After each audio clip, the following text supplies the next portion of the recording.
이어서 최미경의 책다방 시간입니다. 오늘도 최미경 작가와 함께합니다. 어서 오세요. 안녕하세요. 작가님 오늘이 스승의 날이잖아요. 맞아요. 네. 작가님도 학생? 네. 제자가 있지 않으신가요? 그렇죠. 네. 그룹으로 지금 가르치는 한 그룹이 있는데 어제 안 그래도 잔치를 벌였답니다. 선생님으로서 굉장히 뿌듯한 시간이었을 것 같네요. 근데 뿌듯하고 늘 미안하고 그런 마음이 오래 가르칠수록 더 그런 마음이 드는 것 같아요. 네. 참 스승이시네요. 뭐지? 오늘 네. 첫 소식은 또 다양한 문화 행사 그리고 문학 프로그램을 또 준비해 오셨잖아요.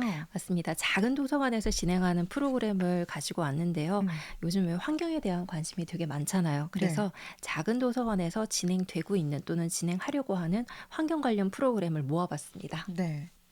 소개를 좀 해주시죠. 먼저 장량동 다솜 작은 도서관에서 이 초등학교 저학년을 대상으로 이 초록 지구 지키기 프로그램이 시작되는데요. 네. 다양한 지구 변화로 발생하는 환경의 변화도 알아보고 음, 또 체험 활동을 통해서 환경 교육이 일상 속에서 실천이 될 수 있도록 관련 그림책도 읽고 또 재미난 활동도 한다 그러거든요. 네. 딱 두 번, 5월 17일, 5월 24일 토요일 오전에 아, 한다 그러니까 아이들이 가서 네. 하면 너무 좋을 것 같거든요. 네. 그리고 또 이어서 성인 프로그램인데 이거는 효곡 열린 작은 도서관에서 5월 21일 오전에 같이 사서 같이 살자라는 음, 강의명으로 환경 교육 프로그램이 진행된다고 하거든요. 네. 또 장량 꿈마루 작은 도서관에서는 찾아가는 지구 살리기 환경 교육의 일환으로 삼배 천연 수세미 만들기 오, 이런 또 프로그램도 진행된다고 합니다. 굉장히 재밌는 프로그램 많이 진행되네요.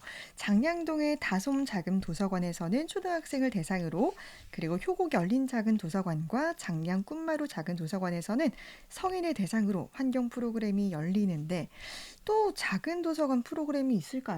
네, 그림책 마을 작은 도서관이라는 곳에서는 음, 내 것이 되는 시간, 그림책 필사 이런 프로그램으로 어, 그림책을 함께 읽고 생각도 나누고 필사도 하면서 네, 이 힐링하는 시간을 가진다고 하는 건데 이건 또 네. 성인 프로그램이더라고요. 음. 매달 한 번씩 화요일 오전에 진행된다고 하니까 프로그램 내용을 한번 확인해 보시고 그림책 필사 관심 네. 있는 분들은 또 신청해 보시면 좋겠습니다. 굉장히 좋아요. 이 필사하면 마음이 또 차분해지잖아요. 또 북토크 소식도 있죠. 맞습니다. 5월 16일 내일이죠. 금요일 저녁 7시 장성남 시인의 북토크가 또 진행이 되거든요. 네. 이번에 창비에서 이 장성남 시인의 시집 내가 사랑한 거짓말이 나왔는데요. 네. 이게 이번에 8년 만에 나온 네. 시집이거든요. 그래서 아주 이 장성남 시인 하면 따뜻한 시로 많은 독자들을 이렇게 울림을 주는데 이번에 나온 신간 내가 사랑한 거짓말 이게 9번째 시집으로 다양한 문학상을 받은 그런 수상 작가에 어울리게 이 시집도 너무 좋으니까 음. 혹시 이 북토크 네. 장성남 시인을 정말 눈앞에서 만나고 싶으신 분들은 네. 책방 수북에서 진행하는 내일 저녁 7시 프로그램 한번 참여해 음. 보시는 것도 좋을 것 같습니다. 정말 좋을 것 같아요. 또 특히나 시를 좋아하는 분들이 함께하면 좋을 것 같고, 저희가 지금 2025 원북에 선정된 도서를 소개하고 있잖아요. 네. 어린이 부문에 선정된 검은 여울을 키우는 소년과 또 청소년 부문에 선정된 유래 시선, 이제 지난 시간까지 만나봤는데, 오늘은 일반 부문 준비하셨다고요? 맞습니다. 김금희 작가의 장편 소설이거든요. 대온실 수리보고서. 이게 마지막으로 원북 도서 음. 전부 다 소개해 드리는 겁니다. 네. 대운실 수리 보고서 어떤 내용일지 궁금한데 일단 작가 소개부터 해주세요. 이 김금희 작가는요, 1979년 부산에서 태어나 인천에서 성장했다고 하거든요. 인하대 국문과를 졸업하고 2009년 한국일보 신춘문예 단편소설 너의 도큐먼트가 당선되어서 작품 활동을 시작했다고 음. 합니다. 저서를 살펴보면 소설집이 센티멘털도 하루 이틀, 네. 그리고 너도 한낮의 연애, 오직 한 사람의 차지, 우리는 페퍼로니에서 왔어 등이 있고요. 장편 소설도 있는데 경애의 마음, 복자에게, 그리고 중편 소설 나의 사랑 매기 이 등등등 정말 다양한 책들을 또 썼고요. 네. 2015년, 2017년 젊은 작가상, 그다음에 2016년 젊은 작가상 대상 등 와, 정말 다양한 상을 이제 수상한 작가입니다. 정말 상도 많이 받았고 책도 많이 쓰셨는데 이번에 이 대운실 수리 보고서 이건 어떤 내용이죠? 안 그래 저는 제목만 들었을 때 무슨 온실 수리 보고서라고 그니까요. 무슨 보고서 보고서 같은 느낌. 똑같은 그런 느낌이 이걸 어떻게 소설 음. 어떤 소설이지라고 생각을 되게 많이 했는데 주인공이 30대 여자 이제 영두인데요. 이 영두는 창경궁 대원실 보수공사 이 백서를 기록하는 일을 음. 맡게 되면서 이야기가 시작됩니다. 이 영두는 성모도 어떤 섬의 출신인데 네. 2003년이었던 이제 중학교 때 창덕궁 담장을 따라 형성된 서울의 동네인 이 원서동에서 유학을 한 경험이 있거든요. 네. 근데 어떤 이유 때문인지 이 창경궁이라는 말을 듣고서는 마음이 서늘해지는 것을 느끼면서 음. 처음엔 일을 맡기를 꺼려하거든요. 네. 그러면서 당시 하숙했던 그 하숙집 이름이 낙원하숙이에요. 네. 이 낙원하숙의 주인 할머니 이름이 문자고요. 네. 문자와 그 할머니의 손녀 이 리사와 함께 생활했던 과거의 일들을 되게 가슴 아프게 음. 회상하거든요. 가슴 아프게 회상한다는 거 좀 무슨 일이 있어서 그런 게 아닐까요? 맞습니다. 중학교 때 영두가 이 고향이었던 성모도를 떠나서 서울의 원서동 그러니까 이제 창경궁이 있던 이 동네에 혼자 유학을 오게 된 거예요. 네. 그런데 이제 왜 우리 좋은 학교 가려고 그러면 위장 전입 이런 음. 걸 하잖아요. 네. 그래서 학교에서 집까지 이제 1시간이나 떨어진 음. 거리에 있는 그런 학교를 다니게 됐는데 그 학교에 다니던 아이들과 되게 갭이 컸어요. 이렇게. 그래서 늘 조심조심하면서 이렇게 살았거든요. 그리고 함께 학교를 다니던 같은 하숙집의 리사와도 좀 친했으면 좋겠는데 결이 맞지 않은 아이라 음. 가지고 항상 떨어져 지냈는데 그 와중에 이 학교에서 시험지 유출 문제가 일어나면서 네. 거기에 저희 영두가 억울하게 휘말리게 아. 되면서 학교를 떠나게 되거든요. 정말 어린 나이에 혼자 서울에서 학교 생활하는 것도 힘들 텐데 그런 일을 겪으니까 정말 힘들었을 것 같아요. 맞아요. 그래서 이제 창경궁의 일을 맡기 꺼려하지 않았나 싶네요. 맞아요. 다시 돌아가는 게 두려웠던 거죠. 그렇죠. 그 일을 잊어버리고 싶었는데 네. 하지만 어떤 이렇게 자신의 또 이렇게 무언가를 이겨내기 위해서 음. 거기 창경궁 대원실 보수공사 백서를 기록하는 일을 맡게 됐고 네. 이 일을 하면서 이 대온실을 만든 일본인 이 후쿠다의 이야기를 오. 알아가게 되거든요. 네. 이 작가 유은실은 영두의 이야기, 그 다음에 후쿠다의 이야기, 이 서사를 양축을 통해서 작품에 대한 몰입도를 아주 아. 강화시키는데요. 네.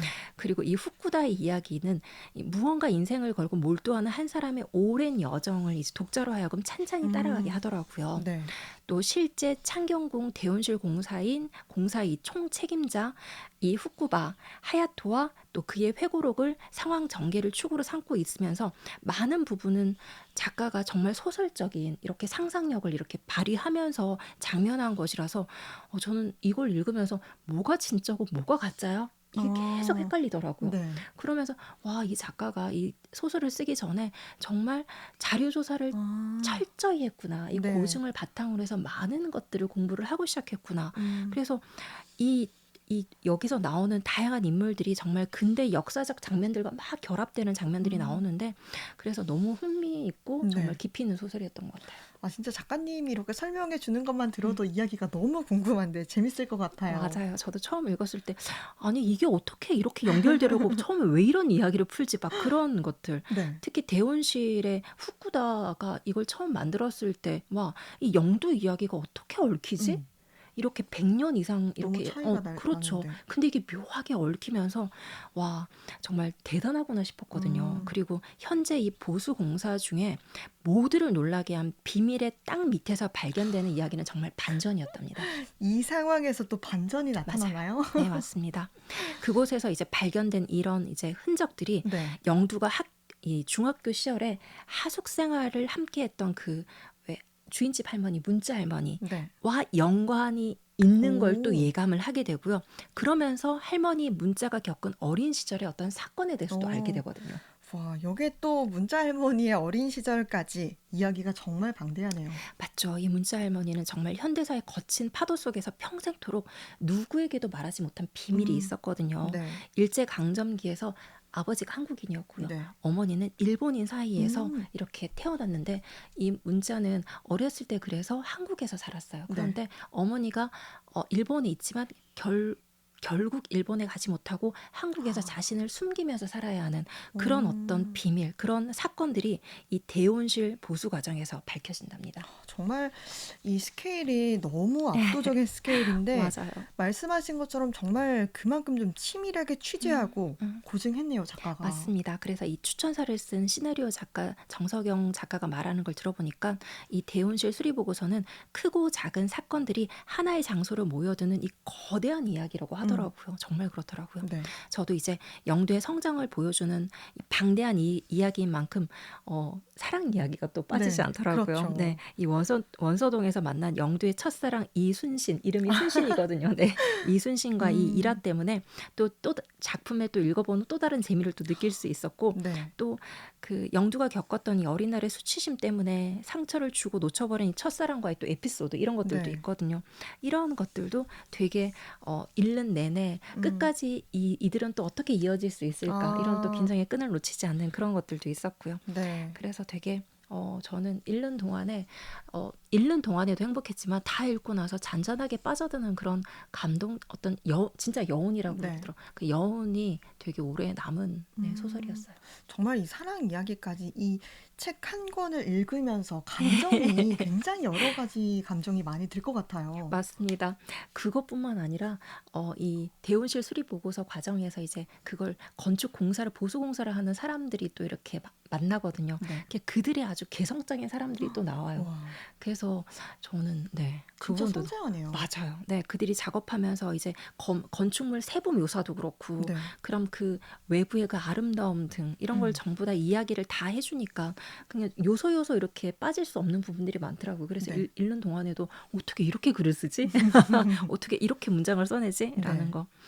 그래서 이 책은 일제히 잔재로 각인되어 환영받지 못했으나 많은 우여곡절 끝에 살아남은 이 창경궁 대혼실, 이 질곡의 역사를 거치면서도 살아남은 이들의 숭고한 삶과도 비견할 수 있을 것 같다라는 생각이 들더라고요. 네. 그리고 잊지 않고 살아갈 수 없었던 과거의 상처를 딛고 끝내 마주하는 이 소설로 되게 마음이 진해지는 것을 느낄 수 있었습니다. 저희 한 부분 들어봤으면 좋겠어요. 네, 이번에 들려드릴 부분은 이 대혼실을 수리하기 전에 온실 아래 지하실이 발견이 되는데요. 네. 이 지하실이 발견되면서 사람들이 이렇게 궁금증이 몰려와요. 이제 관계자 측은 무관 없이 그거 관계없이 그냥 덮고 수리해버려 라고 하고, 또 다른 쪽 영도 쪽에서는 모른 척 덮고 공사하는 건 이거는 맞는 건 아닌겠다라는 게 심리적인 갈등이 막 일어나는 그런 부분을 좀 읽어드리려고 합니다. 네. 들어보죠.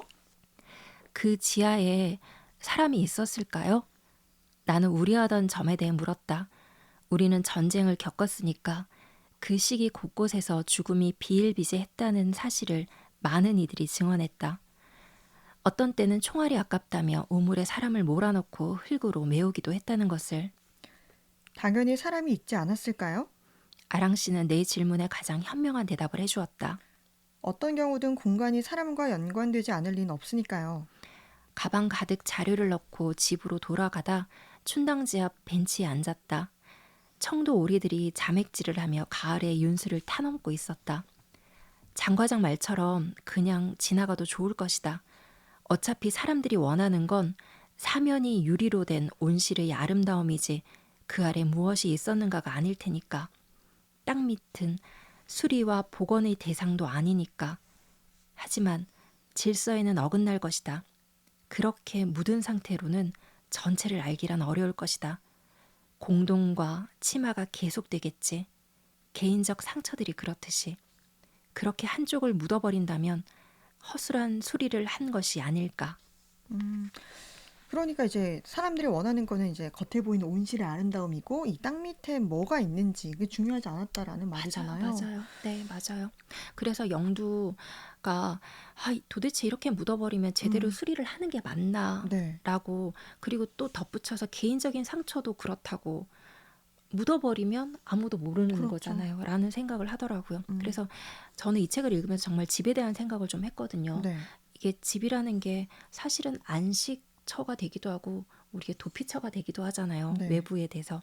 그런데 그런 집이 겉으로 보기엔 되게 튼튼해 보이지만 사람들이 살다 보면 이 안에 정말 집 안에 슬픔도 가득 차고 기쁨도 가득 차고 정말 비일비재한 많은 그쵸. 일들이 가득 차 이렇게 채워진다는 것들이 이렇게 생각이 들었는데 이 대원시를 보면서도 이 안에 참 많은 이야기들이 이렇게 가득 차고 있구나라는 또 생각도 들더라고요. 네, 정말 읽어보고 싶은 책입니다. 오늘 책다방 최미경 작가와 함께했습니다. 고맙습니다. 감사합니다.